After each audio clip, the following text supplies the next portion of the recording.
ইবনে হাম্বল, আমাকে এখানে কেন এনেছো? আমি আপনার নিকট রাসূল সাল্লাল্লাহু আলাইহি ওয়াসাল্লামের একটি হাদিসের ব্যাপারে জানতে চাই। সাল্লাল্লাহু আলাইহি ওয়াসাল্লাম। কোন হাদিসের কথা বলছো?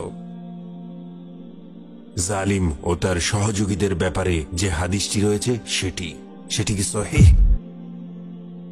জালিমদের ব্যাপারে হাদিস তো অগণিত। এই সম্পর্কে একটি সহিহ হাদিস হলো,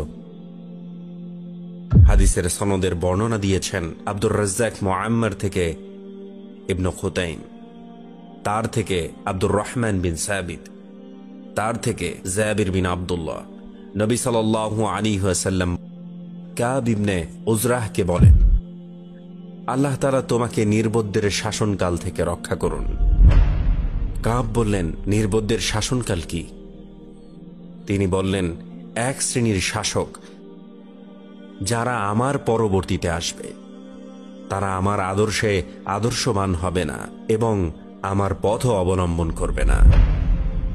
সুতরাং যারা তাদের মিথ্যাবাদিতা সত্ত্বেও তাদের সত্যায়ন করবে এবং তাদের জুলুম সত্ত্বেও তাদের সঙ্গ দিবে, তারা আমার দলভুক্ত নয় এবং আমিও তাদের দলভুক্ত নই। তারা আমার হাউজের কাছেও ঘেঁষতে পারবে না।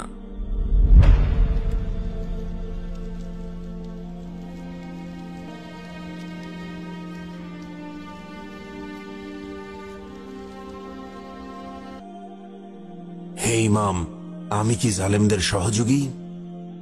না না, তুমি জালেমদের সহযোগী নও। জালেমদের সহযোগী তারা যারা জালেমের চুল আঁচড়ে দেয়, যারা তাদের কাপড় ধুয়ে দেয়, সামনে খাবার পরিবেশন করে। জালেমদের সহযোগী হলো তারা যারা তাদের জীবন পরিচালনার ক্ষেত্রে সহযোগিতা করে। হে কারারক্ষী, তুমি জালেমের সহযোগী নও, বরং তুমি জালেমদের একজন।